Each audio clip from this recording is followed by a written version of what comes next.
अस्सलाम वालेकुम, मैं हूं डॉक्टर मोहम्मद शाहिद। जब गायें हीट में आती हैं तो बैल से मिलाई करवाने के बाद या टीका रखवाने के बाद, या अगर टीका ना भी रखवाया जाए तो कुछ गायें ब्लड निकालती हैं, यानी खून निकालती हैं।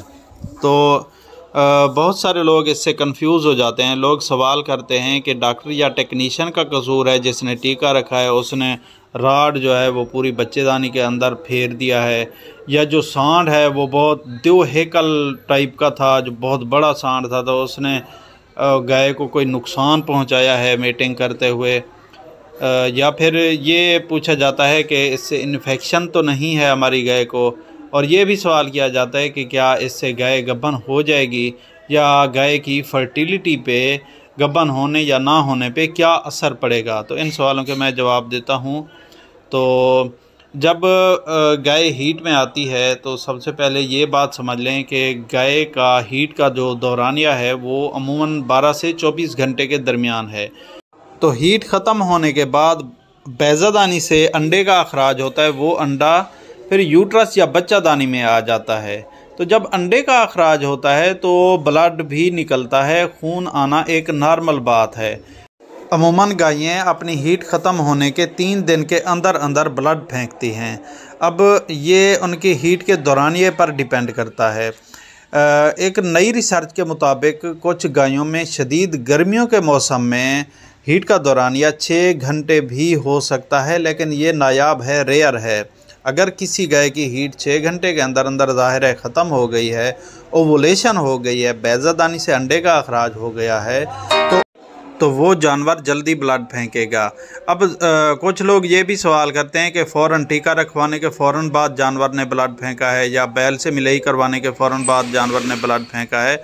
तो ये हीट पे डिपेंड करता है, ये एक नॉर्मल चीज़ है। तो इसमें ना ही आपका कसूर है, ना जानवर का कसूर है, और ना ही बैल का कसूर है, ना ही एआई टेक्नीशियन का कसूर है। अगर आपका जानवर हीट में आता है और आप ना ही बैल से मिलाई करवाते हैं, ना ही टीका रखवाते हैं, तो फिर भी वो ब्लड फेंक सकता है। अब जाहिर है इस सूरत में तो किसी एआई टेक्नीशियन या बैल का कसूर नहीं है। फ़र्ज़ करें साइलेंट हीट होती है किसी में, कोई गायें जो हैं वो हीट के दौरान ज़्यादा एक्टिव नहीं होती, हीट साइंस शो नहीं करती, और आपको पता नहीं लगता, लेकिन उस वक्त पता लगता है जब वो ब्लड फेंक रही होती है। तो इस सूरत में भी सवाल किया जाता है, या ये समझा जाता है कि हमारी गाय को इन्फेक्शन हो गया है, तो अताइयों को बुलाकर इलाज शुरू करवा दिया जाता है। ऐसी सूरत में भी इलाज शुरू ना करवाएं। ये हीट का नॉर्मल ब्लड होता है, यानी पोस्ट ईस्ट्रस ब्लीडिंग होती है। ईस्ट्रस यानी हीट आने के बाद की ब्लीडिंग होती है। जब आप ब्लीडिंग देखें तो इस बात की तसल्ली कर लें कि अब आपकी गाय में बैज़ादानी से अंडे का अखराज हो गया है। जब अंडे का अखराज हो गया है तो गब्बन होने के चांसेस या ठहरने के चांसेस जो हैं वो बहुत ज़्यादा हैं, मतलब मैक्सिमम है, ज़्यादा से ज़्यादा हैं।